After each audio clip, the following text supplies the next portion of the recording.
Everyone, my name is Fan Liu, a postdoc from Monash, and now I would like to switch the direction of the topic to a bit like the star and planet connection. So I'm trying to talk about our recent work about searching for planet signatures using the binaries. And here I list my main collaborators. I want to highlight David Yang and Yuan Santing from ANU, who are also another two main drivers of this project. So in this talk, I try to discuss two key scientific questions regarding star and planet connection. So one thing is, can planet leave chemical imprints into the host star? And then secondly, can we detect such signatures, actually differentiate them from other stellar effects? So initially, the planet formation signature was actually found in 2009 when Melendez looked at the chemical abundance difference between the sun and a bunch of the solar twins, which are the stars which are very similar to the sun. When they look at the abundance difference between the sun and the solar twins, they find that this abundance difference actually correlates strongly with the condensation temperature of those elements. So the higher condensation temperature, that means the elements are kind of the refractory elements. And this is very striking, and it's like with only can be achieved with really high precision. This has also been confirmed in a lot of follow-up studies. Like for example, in 2018, Beda also studied with a very large sample, also found that while they are comparing the solar twins to the sun, so it's opposite direction, but they also basically confirmed that the fact that the refractions are kind of depleted relative to the volatiles in the sun when compared to the majority of the solar twins.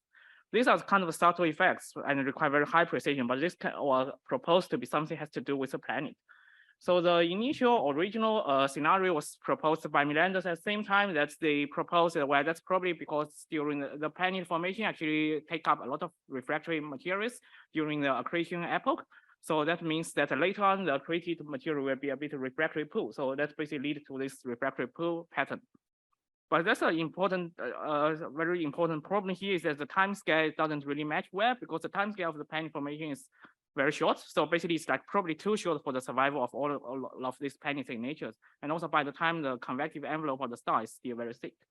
So another competing scenario is kind of the opposite. So it's the enhancement scenario. So basically speaking, it could be due to the planet engulfment. Actually, the planet engulfment due to can happen in a much later stage and due to some migration of giant planets, and that in that case, that would lead to a refractory rich case. So that would be the case for example, the majority of the solar twins. But however, the problems of using these solar twins and also the scenarios are under debate is that because the solar twins, they could have been very different birth environment and they have different ages. So they have been affected by a lot of different other effects rather than the planets. So that's why we are more interested in the binaries now. So because the binaries, they are basically connatal stars. So they are born together and assumed to have the identical chemical composition and ages. So in this case, that means if we are applying our very high precision differential analysis, if we reveal any subtle differences in their chemical composition, that can potentially be traced to the process of planets. However, it's until today, actually only a few dozens of binaries have been really studied with high precision spectroscopy. So that's why we present our C3PO project, and I quite like the acronym. Yeah. So and yes, and these are the two of the main collaborators, David Yang and Yuan Santing. So thanks to the Gaia revolution, and nowadays we have actually a very large sample of binaries, and we also some dynamical simulations also demonstrate that co-moving pairs of stars with relatively wider separation can also be connatal. So this build up the base of our sample selection. So then we select our sample from the Gaia catalog, and then we select our stars to be basically the solar type stars. And we require these two components to have very similar colors and also the delta absolute magnitude. So basically speaking, they are very similar to each other. And we basically try to conduct a complete survey for all the moving binaries with G magnitude brighter than 10 magnitude. So we have collected new observations of 125 pairs, and from VIT, KEC, where the KEC is through the Swinburne KEC time, and then the Magellan. So we managed to build up a very large and homogeneous sample for the high precision spectroscopic study. So we actually collected very high quality spectra with resolution higher than 50,000, signals ratio higher than 250 per pixel. And we applied our strictly line-by-line differential approach that cancels a lot of systematic errors that allow us to achieve extremely high precision in the stellar parameters. You can see like delta FEH is like 0.01 dex level, and also the very precise relative abundance ratio for more than 20 elements. That's basically about 0.01 to 0.02 dex. That's probably today the largest sample have been studied at this such high precision. So here I just want to show you some very fantastic spectra that we've obtained, and you can see the upper panel shows a pair that is kind of the chemical homogeneous pair, and then the bottom panel shows like another pair, which is the pair we consider to have some planet signature. You can see even at this kind of a few % level, that any difference between the pairs actually can be already be clearly reviewed. So at first, we look at the general overall difference between the metallicity between the two components. This work has been led by David Young and has been submitted to MRUS just now. And so we look at, so he looked at this difference in metallicity of all of the sample and overplot them in the pair separation and the delta velocity plot. Where here the color region are basically indicates the conatal fraction. This from early simulation paper. So basically, you can see there's basically a separation at around 10 to the power of 6 AU, what is indicating like below that is the pairs are more likely to be conatal, while for those far pairs, you can see that it's quite clear. For the far pairs, they tend to be much more inhomogeneous. That's as we expected because they are basically not conatal. And so they would have to have a much larger abundance variations, but that has probably nothing to do with the planets, but that can be due to the ISM noise and probably some stellar evolution effects. But even if we restrict it to the 10 to the power of 6, we still have a bunch of pairs. We actually have about 91 pairs, kind of the conatal pairs, and among them, we actually found 63 homogeneous ones, and actually there are 28 to be chemically anomaly. Here, our definition of this chemical anomaly is we're using the 3 sigma criteria. So can this kind of the chemical anomaly could be due to the planets? Well, that idea was actually triggered by a Spina 2021 Nature Astronomy paper. They basically compile some of the early literatures with high and low precision study, but basically they seem to say that the probability of the chemical anomaly seems to increase with effective temperature, and they interpreted this as kind of the planet signatures because it's easier to imprint due to the thinner convective envelope of the hotter stars. So this is the results from our analysis that we basically, if we only look at the delta FEH, the overall metallicity difference, it also agrees qualitatively. So that means, yeah.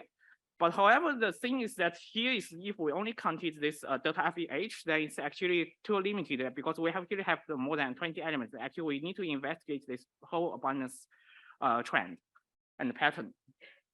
So here, in my work, that's the ongoing work that I'm going to also submit this soon. And so basically, we then derive this abundance difference and the correlation between abundance difference against their condensation temperature for the whole sample. And we look at the T-con trend as kind of the traditional indicator that previously people all use this indicator to search for planet signatures.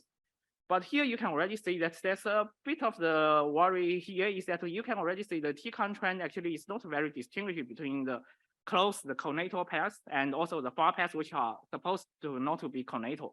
So that gives a bit hint that so if we're using the T-con trend, it actually can probably lead us to some false positives because for far pairs or if you have a pair with larger abundance variation, that could drive the T-con trend, but that actually has not to do with the planet. But anyway, so within this one, we found that 21 pairs actually show some significant T-con trend. That actually put us a kind of optimistic limit of the occurrence of like about more than 20%. But now we actually need to find a better indicator actually to really differentiate the planet signatures from the other stellar effects. So here we are using the Bayes method to try to find the best visual posterior for the planet. Here is a simplified planet engulfment model, but then against the flat model and hypothesis, and also against the model of atomic diffusion. So basically, I will skip all those details here, but then we're trying to calculate and compare the Bayesian evidence between different cases, and then we will notice found that it's actually an independent and very strong indicator. So here is I just show you a MC fitting results for an example pair showing some kind of the signatures. So the orange and the blue shows basically the observation data with the best fit planet engulfment model, and this is how they compare to the flat model and also the model of atomic diffusion. Basically, this diffusion, that's a effect that could change the stellar surface abundance during the evolutionary stage. Yeah, and then we found this indicator to be very good because so first, if we look at the distribution of the log Z of the planet model, then they can actually clearly differentiate between the far and the close pairs. And also by comparison to that pure noise and other things, we also found if we look at the delta log Z, they are also a very clear indicator that can differentiate the panning signatures from the other effects. So from here, we notice that if we are applying this one, it's a much strict indicator, and we found 7 of them actually show very prominent log Z and delta log Z as highly probable candidates of panning engulfment. This gives a very conservative limit of the occurrence of 8%. So a take-home message is that actually we found that at least 1 in a dozen of stars have swallowed their pennies free. Yeah, and this is summary to the key questions. Yeah.